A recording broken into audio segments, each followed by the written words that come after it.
नमस्कार, मैं हूँ नीरज श्रीवास्तव और आप सभी को मेरी तरफ से 74वें स्वतंत्रता दिवस की ढेर सारी बधाइयाँ और शुभकामनाएं। अपने बात की शुरुआत मैं माखनलाल चतुर्वेदी की उस कविता से करना चाहूंगा कि चाह नहीं मैं सुरबाला के गहनों में गुथा जाऊं, चाह नहीं प्रेमी माला में विध प्यारी को ललचाऊं, चाह नहीं सम्राटों के सव पर हे हरि डाला जाऊं, चाह नहीं देवों के सिर पर चढ़ूं भाग्य पर इतराऊं, मुझे तोड़ लेना वनमाली उस पथ पर तुम देना फेंक, मातृभूमि को शीश चढ़ाने जिस पर जाएं वीर अनेक। जिस देश में फूलों की ये अभिलाषा हो, जिस देश में कवियों की ये अभिलाषा हो, वह देश अधिक दिनों तक गुलाम नहीं रह सकता है। हमारे देश में अंग्रेज व्यापार करने के इरादे से आए थे हमारे मेहमान बनकर, लेकिन हमारे आपसी फूट और रंजिश का फायदा उठाकर वो हम पर ही अपना आधिपत्य जमा बैठे और इसमें उनका साथ दिया हमारे देश के छुपे हुए कुछ गद्दारों ने, कुछ मीर जाफर और जयचंदों ने। हमारा देश लगभग 200 साल तक अंग्रेजों का गुलाम रहा है। इतिहास से सबक लेने वाली बात है कि भारत को बाहर के दुश्मनों से उतना खतरा नहीं रहा है जितना कि अपने ही देश में छुपे हुए गद्दारों से रहा है। भारत की स्वतंत्रता के लिए प्रथम प्रयास बैरकपुर छावनी में श्री मंगल पांडे द्वारा किया गया, जिन्होंने गाय की चर्बी युक्त कारतूसों को प्रयोग करने से इनकार कर दिया और जब अंग्रेज अफसर ने उनके साथ जबरदस्ती की तो उन्होंने उसकी हत्या कर दी और वहीं से 1857 का क्रांति भड़क चुका था। वो ज्वाला लपलपा रही थी और उसमें अपने प्राणों की आहुति दिया तात्या टोपे, नाना साहब, कुंवर सिंह और रानी लक्ष्मीबाई जैसी वीरांगनाओं ने। कुछ कारणों से और अपने ही लोगों के विश्वासघात के कारण 1857 की वो क्रांति असफल रही। दक्षिण अफ्रीका के एक रेलवे स्टेशन पर भारत के एक वकील मोहनदास करमचंद गांधी को इनके काले रंग के कारण अंग्रेजों ने अपनी बोगी से उठाकर बाहर फेंक दिया। वहीं से जन्म होता है गांधी का। उस दिन गांधी ने शपथ लिया कि जिस तरह से तुमने मुझे अपने ट्रेन की बोगी से उतार कर फेंका है, एक दिन मैं तुम्हें अपने देश से उठाकर बाहर फेंक दूंगा। और गांधी जी उसके बाद भारत लौट आए और इन्होंने स्वतंत्रता के आंदोलन में एक महत्वपूर्ण भूमिका निभाई। अंग्रेजों को ईंट का जवाब पत्थर से दिया, अपने सत्य और अहिंसा के हथियार से। सन 1929 में जब साइमन कमीशन का विरोध करते हुए लाला लाजपत राय ने अंग्रेजों की मुखालफत किया तो अंग्रेजों ने उनके ऊपर लाठी चार्ज कर दिया। लाला लाजपत राय इस लाठी चार्ज में बुरी तरह से घायल हो गए और अस्पताल में उन्होंने दम तोड़ दिया। वो शहीद हो गए, लेकिन शहीद होने के पहले उन्होंने कहा था कि मेरे पीठ पर पड़े हुए एक एक लाठी के निशान अंग्रेजों की सत्ता में ताबूत में अंतिम कील साबित होंगे। यानी पीठ पर पड़ी हुई एक एक लाठी का प्रहार अंग्रेजों के ताबूत की एक एक कील साबित होगा। और लाला लाजपत राय शहीद हो गए। ये बात भारत के उस नौजवान से बर्दाश्त नहीं हुआ जो लाला लाजपत राय को बहुत आदर के साथ देखता था। उनके इस संघर्ष में उनका एक फॉलोअर था। उसने उसी समय कसम खाई कि अंग्रेजी बर्बर हुकूमत को एक न एक दिन वो सबक सिखा कर रहेगा।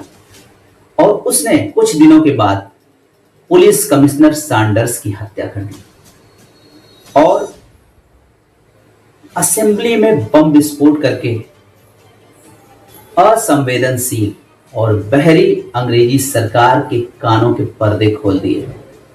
आज उस नौजवान को दुनिया शहीद आजम भगत सिंह के नाम से जानती है। भगत सिंह राजगुरु और सुखदेव के साथ हंसते हंसते फांसी के फंदे को उन्होंने चूम लिया और अपने प्राणों की आहुति भारत के स्वतंत्रता आंदोलन में दे डाला। उन्होंने करोड़ों नौजवानों को इंस्पायर किया, करोड़ों नौजवानों को प्रेरित किया कि वे भी अपने लालच, मोह, माया को छोड़कर आएं और आजादी के संग्राम में कूद पड़े। भगत सिंह अंग्रेजों के लिए एक खौफ थे और अंग्रेज उनको छोड़ना नहीं चाहते थे, किसी कीमत पर उनको छोड़ना नहीं चाहते थे और भगत सिंह बचना भी नहीं चाहते थे। वो एक प्रेरणा के स्रोत बनना चाहते थे ताकि जो युवा घरों में बैठे हुए हैं वो भारत की आजादी के लिए बाहर आए, अपने प्राणों को न्यौछावर करें, परवाह मत करें किसी भी चीज की, क्योंकि सबसे जरूरी उस समय भारत का आजाद होना था। चरखे से नहीं लड़ा जाता सीमा पर सोलों के आगे, रामायण नहीं पढ़ी जाती सीमा पर गोलों के आगे, धरती के घनघोर कुहासे को केवल सूरज हर सकता है और एटम बम से रक्षा केवल एटम बम कर सकता है। ये बात सुभाष चंद्र बोस को समझ में आ चुकी थी और उन्होंने अंग्रेजों के समानांतर एक पैरेलल आर्मी का गठन करने का सोचा। वे छुपते छुपाते बचते बचाते किसी तरीके से जर्मनी पहुंचे। वहां पर जो सेकेंड वर्ल्ड वार के वार प्रिजनर थे उनको उन्होंने इकट्ठा किया, उनको साथ लेकर एक सेना बनाने का उन्होंने कार्यक्रम किया, लेकिन किसी वजह से वो उस सेना को लेकर वापस हिंदुस्तान नहीं आ सके। फिर वहां से उन्होंने जापान की मदद लिया और सिंगापुर में रास बिहारी बोस और कैप्टन मोहन सिंह के साथ आजाद हिंद फौज का गठन किया और 60,000 सैनिकों को लेकर उन्होंने अंग्रेजी हुकूमत पर धावा बोल दिया। वे लड़े बहुत बहादुरी से, क्योंकि उनके पास उतने साजो सामान नहीं थे और अंग्रेजों के पास रसद, हथियार सब कुछ मौजूद था। बाद में जापानी आर्मी ने भी उनका उस तरीके से सपोर्ट नहीं किया जितना करना चाहिए था और वो अटैक उतना सफल नहीं रहा, लेकिन इससे अंग्रेज काफी डर गए थे। वो चौंक गए थे कि भारत में कोई ऐसा भी है जो उनकी जड़ें खोद सकता है, उनकी कब्रें खोद सकता है और उनके ऊपर से पड़ रहे अंतरराष्ट्रीय दबाव, भारत की जनता का आक्रोश, भगत सिंह का बलिदान और गांधी जी का असहयोग आंदोलन, गांधी जी का सत्य और अहिंसा को लेकर चल रहा आंदोलन, भारत में उभरा स्वदेशी आंदोलन, इन सब की वजह से अंग्रेजों ने भारत को आजाद कर देने में ही भलाई समझी। लेकिन अपनी कुटिल चाल वो चल ही गए और भारत के दो टुकड़े कर दिए, एक भारत और 14 अगस्त को बना पाकिस्तान। पाकिस्तान का उदय भारत विरोधी नीतियों के ही कारण हुआ। वो भारत की सभ्यता और संस्कृति को अपनाना नहीं चाहते थे, इसलिए उनकी डिमांड थी कि उनको एक अलग राष्ट्र बनाया जाए, क्योंकि भारत में दो कल्चर हैं, हिंदू और मुसलमान एक साथ नहीं रह सकते थे। इसी सोच पे जिन्ना ने पाकिस्तान की डिमांड की और अंग्रेजी हुकूमत ने एक पाकिस्तान बनाकर उनको दे दिया।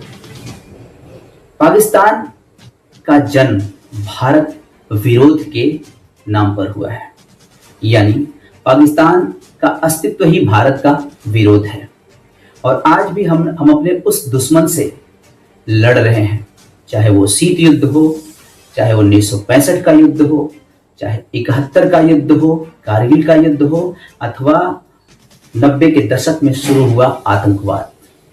हम हर क्षण पाकिस्तान को फेस कर रहे हैं और उसका साथ दे रहा है चीन, जो कि अपने साम्राज्यवादी सोच की वजह से भारत की जमीन को हड़पना चाहता है। पाकिस्तान और चाइना का नेक्सस भारत के लिए बहुत खतरनाक है और इसके लिए हमको एकजुट होना पड़ेगा। हमको अपनी जाति, पात, मजहब को भुलाकर इन दोनों विरोधी ताकतों से निपटना पड़ेगा सख्ती के साथ। भारत हर क्षण अपने दो विरोधी देशों के साथ, पाकिस्तान और चीन का क्षण क्षण हर मोर्चे पर सामना कर रहा है। इसमें पूरे भारत की जनता को एक साथ आना चाहिए, अपने जाति, पाति, धर्म और मजहब को भूलकर एक साथ आकर इस चुनौती का सामना करना चाहिए। तो हमारे देश के प्रत्येक नागरिक को भारत के गौरवशाली इतिहास से प्रेरणा लेने की आवश्यकता है। वो मर्यादा पुरुषोत्तम राम, वो वीर और साहसी राम, वो कृष्ण जिन्होंने कंस जैसे राक्षस का संहार किया था और धरती पर जब अत्याचार बढ़ गया था तो उन्होंने कौरवों का संहार पांडवों से करवाया था। राम ने रावण को उसी की माद में घुस के मारा था। चंद्रगुप्त और चाणक्य से हमें सीख लेने की जरूरत है। सम्राट अशोक जैसा चक्रवर्ती शासक जिसने लगभग भारत के आस पड़ोस के सभी कंट्रीज को परास्त किया और भारत का दूर दूर तक उसने ध्वज फहराया, विजय पताका फहराई, उससे हमको सीख लेने की आवश्यकता है। आज हमें महाराणा प्रताप से सीखना है। हमारे देश में सुभाष चंद्र बोस, महात्मा गांधी, भगत सिंह, राजगुरु, सुखदेव, चंद्रशेखर आजाद, रानी लक्ष्मीबाई जैसी वीर और वीरांगनाएं पैदा हुई हैं। हमें इनसे प्रेरणा लेने की आवश्यकता है और इनके जैसा अडिग रहना होगा, इनके जैसा अटल रहना होगा। देश के ऊपर आंच नहीं आने देनी होगी। भारत जमीन का टुकड़ा नहीं है, जीता जागता राष्ट्र पुरुष है। हिमालय इसका मस्तक है, कश्मीर इसका किरीट है, पंजाब और बंगाल इसकी दो विशाल भुजाएं हैं, पूर्वी घाट और पश्चिमी घाट इसकी दो विशाल जंघाएं हैं, कन्याकुमारी इसके चरण है और सागर इसके पग पखारता है। यह तर्पण की भूमि है, यह अर्पण की भूमि है, इसका कंकर कंकर संकर है, इसका बूंद बूंद गंगाजल है। हम जिएंगे तो इसके लिए और मरेंगे तो इसके लिए। जय हिंद।